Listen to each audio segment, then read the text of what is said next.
2015కి ముందే రైతు SRR aqua aerator కొన్నారు. ఇప్పటికీ అదే శక్తితో తిరుగుతోంది. ఇతర బ్రాండ్లు కొత్త ఎరేటర్ చూపించి అమ్మకాల కోసం ప్రయత్నిస్తారు. కానీ ఎస్ఆర్ఆర్ ఆక్వా మేము కొత్తదాన్ని కాదు, 11 ఏళ్ల పాత ఎరేటర్నే చూపిస్తాం.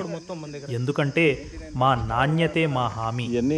100% virgin HDPE floats, 304 grade stainless steel shaft, ఇంజనీరింగ్లో కాంప్రమైజ్ లేదు. ఇదే ఎస్ఆర్ఆర్ ఆక్వా ప్రత్యేకత.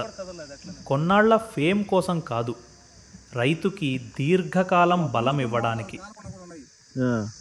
2015 మాటలు కూడా అసలు కంపెనీ ఇంకా